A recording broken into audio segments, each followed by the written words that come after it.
আমি এই তীব্র তাপদাহে গত 5 দিন রাত থেকে রাস্তায় রয়েছি। আমি যে কোনো সময় অসুস্থ হয়ে যেতে পারি। আমি আপনাদেরকে বলতে চাই, কোন ষড়যন্ত্রের চাপে পড়ে আমার মুখ থেকে যদি বের করা হয়, এই আন্দোলন করেছি, আপনারা নিজের আন্দোলন চালিয়ে যাবেন। অসংখ্য ফ্যাসিবাদ বিরোধী শক্তি আমাদের সাথে একাত্মতা ঘোষণা করেন।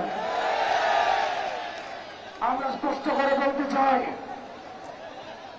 আমি এই তীব্র তাপদাহে গত 5 দিন রাত থেকে রাস্তায় রয়েছি। আমি যে কোনো সময় অসুস্থ হয়ে যেতে পারি।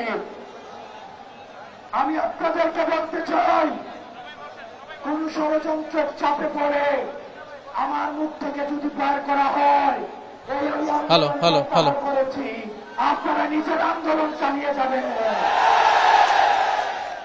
আমি স্পষ্ট করে বলতে চাই, যতই ষড়যন্ত্র আসুক, যতই প্রেসার আসুক, যতই বিভক্তি আসুক, আমাদের এই চূড়ায় ঐক্যবদ্ধ শক্তিকে আলাদা করতে পারবে না।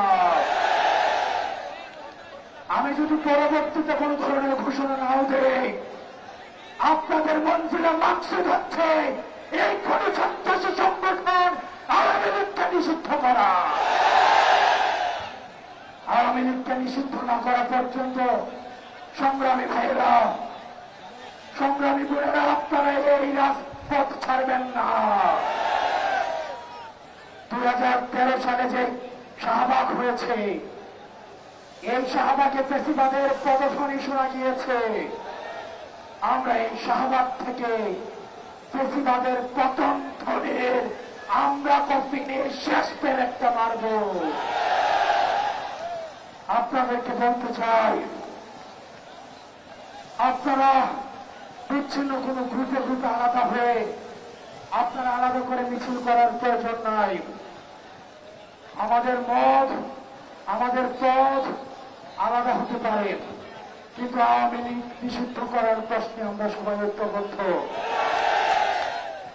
আপনারা এখানে যারা রয়েছেন, আপনারা বসে যান, আপনারা বসে যান, যেন পুরোটা এই পুরো শাহবাগ একটা জনসমুদ্র হিসেবে দেখা যায়। আপনাদেরকে বসে যেতে হবে।